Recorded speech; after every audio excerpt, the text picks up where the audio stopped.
You ever notice how the loudest voices are often the ones with the most to hide? How those who point fingers the hardest are the very ones bearing the deepest secrets? That's the thing about liars. They craft their illusions so meticulously that they start believing them. But lies, they have a way of unraveling, don't they? And when they do, the truth doesn't just break through, it suffocates them. They never saw it coming. You had given them everything, your loyalty, your trust, your unwavering support. You stood by them even when the world turned its back. But they took your kindness and twisted it, made you the villain in their grand story, painted you as a betrayer when all you ever did was stand in their corner. They fed the world a version of you that never existed. They spoke with confidence, with conviction, so sure that their web of lies would hold strong. And for a while, it did. People whispered behind your back, their gazes turning cold, their judgment pressing down on you like an iron weight. They had crafted a narrative so believable that even you, at times, began to question yourself. But here's the thing about truth. It doesn't need validation. It doesn't need an audience. It simply waits. And so, you walked away. You didn't argue. You didn't fight. You let them have their victory. Let them bask in the glow of their deception. And oh, how they celebrated. Their arrogance knew no bounds as they paraded their version of events, watching as the world turned against you. But in their greed, they forgot one simple fact. When you remove the one person who knows the truth, there's no one left to hold the lies together. That's when the cracks began to show. At first, it was subtle. A slip of the tongue here, an inconsistent detail there. People started asking questions, and the answers didn't always match up. The once perfect story they had built started shifting, warping under its own weight. The more they tried to keep up the act, the more tangled their web became. You see, liars never think ahead. They assume their words will always be enough, that their performance will always convince. But lies need maintenance. They need constant upkeep. And when you walked away, you took away the foundation they built their entire facade upon. Now they're scrambling. Their world, one so perfectly controlled, is slipping from their grasp. The people who once believed them so easily are now looking at them with suspicion.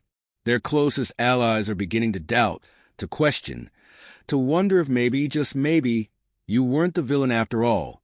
The walls are closing in, and there's nowhere left to run. Because that's the true price of deception. It's not the exposure that destroys them. It's the slow, creeping realization that they have no way out. Every word they spoke, every accusation they threw, every lie they whispered has turned into a prison, a cage built by their own hands. And you're free. They thought they had won when you walked away. But in reality, that was the moment their fate was sealed. They are trapped now, trapped in their own lies, in the suffocating weight of their own deceit.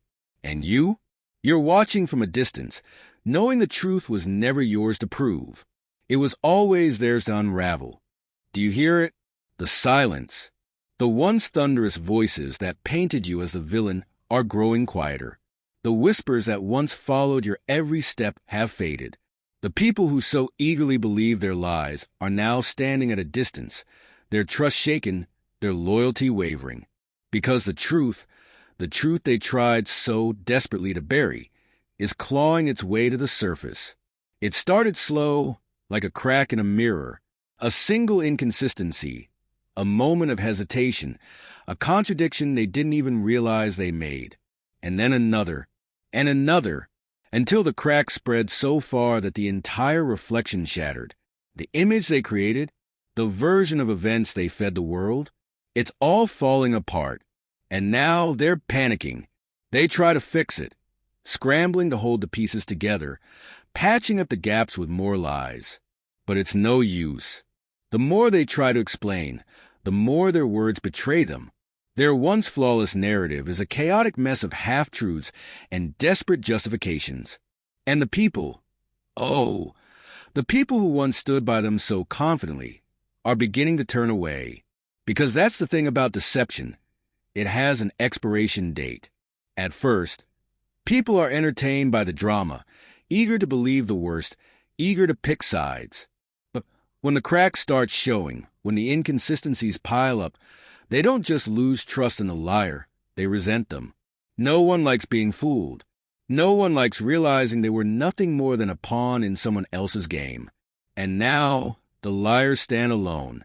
They look around, searching for the validation they once commanded, the support they took for granted. But all they find is silence. The crowd has dispersed. The world has moved on. And they, once so powerful in their control, are left with nothing but the consequences of their own deception. But the real horror, the real punishment, it's not the exposure. It's not the loss of reputation. It's not even the isolation. It's the weight, the unbearable weight of living inside the very lies they created. Because there is no escaping it. They have spent so long convincing others of their twisted version of reality that they now have to live inside it. A world where they must always watch their words, always fear being questioned, always look over their shoulder. A world where they know, deep down, that they did this to themselves. And you don't need revenge. You don't need to say, "I told you so." You don't even need to watch them fall, because their own lies are the prison, and they are trapped forever